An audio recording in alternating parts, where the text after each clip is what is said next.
Hey folks, welcome back. This time around we're going to take a look at foreshortening when it comes to things like arms and legs. And in a subsequent video, I'll talk about foreshortening the actual figure. So we want to understand the basic concept before we start, adding to it. So what is essentially foreshortening? Foreshortening is an exaggerated sense of perspective. If you've ever seen a photograph or an illustration where it looks like someone's hand is actually coming out to you. And I'll just kind of approximate that here.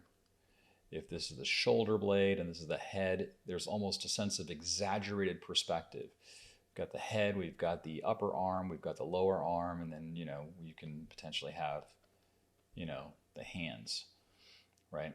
So what I do when I'm planning out my foreshortening is I can start off with a loose sketch here to kind of get my idea. Again, I like to think in terms of just overlapping shapes. So for example, if I wanted to do legs, maybe it's kind of a worm's eye view.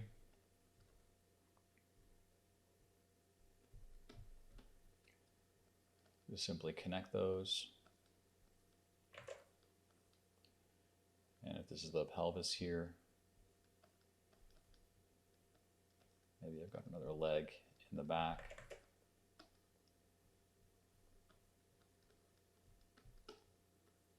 Maybe we're seeing the bottom of the foot there.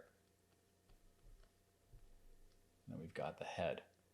So think about a growing set of circles. It could be squares. For example, you could have a box, have another bigger box, an even bigger box, connect the boxes together. And essentially you have something that looks foreshortened. So how do I apply this in a digital sense? What are some techniques that I use? Well, I'll start off by just using the elliptical shape tool here.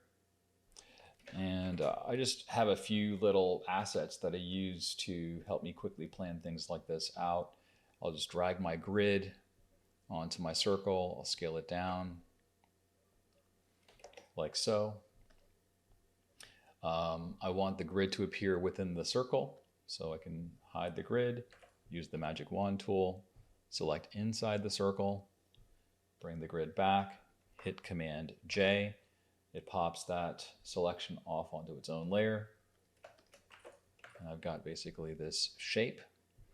I can drag the shape into my library. Since I already have that here, I'm not going to do that. And now that I've got this reusable asset, I can essentially make the same type of calculation here. Make this circle smaller. Depends upon how much exaggeration you want. You'll see here, if I want this to be very exaggerated, which is what you really want for something that's going to have that sense of heightened foreshortening, the size of the circles is significant. It's not similar. One is definitely larger than the other. I'll bring this circle out, make this even bigger. Place it over here. I'll then shift select all of these circles, group them by hitting Command G, drop the opacity, and then I can simply sketch. So here is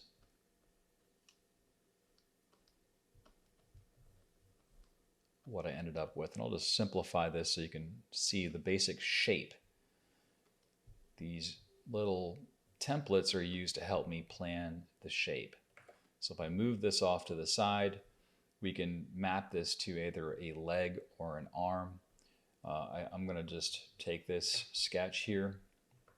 I can either draw on top of the sketch or I can just use it as a planning element. So I can say, all right, I've got the shoulder blades here.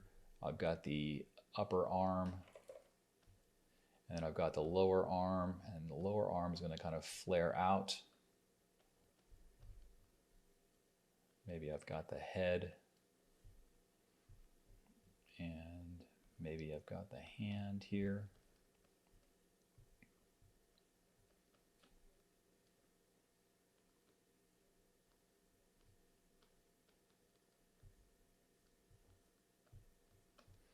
And then I can add things like, fabric folds and all that sort of good stuff here.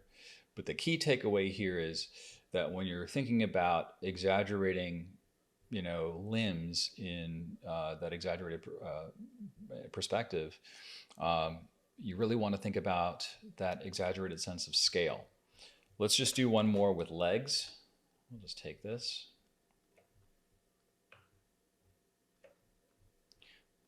So I'm going to have like almost like a worm's eye view.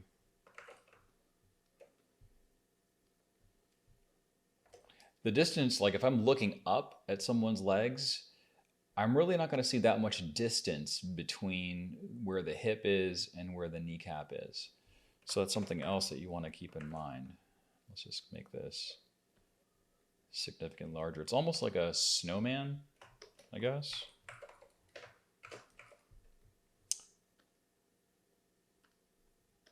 And so I can say, all right, here's the pelvis.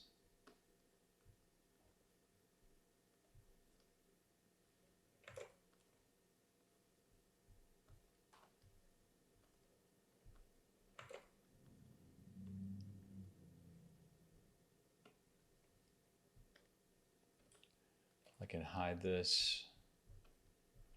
Maybe I'll just really make the body much, much smaller. And then what I'll do is I'll just have that foot.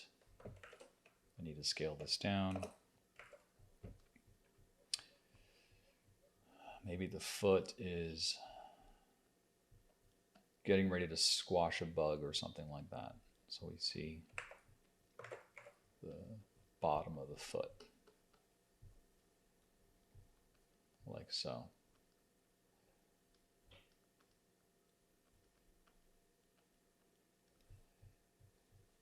So those are some things that I think are worth practicing. The idea is, and you don't have to make these template shapes. I'm just showing that as a way that I work, especially if it's more complex. But if you're trying to even do foreshortening for structures like buildings and so forth, having these types of grids in place can be really beneficial. So hopefully that was helpful. If it was, please consider giving it a like so more folks can find this stuff. I will talk about foreshortening the body. And again, this is how I work. This is not the way. This is just the way I do things. So take it for what you will. And as always, thanks for watching. I hope you're doing well. And I will catch you in the next video. Thanks. See ya.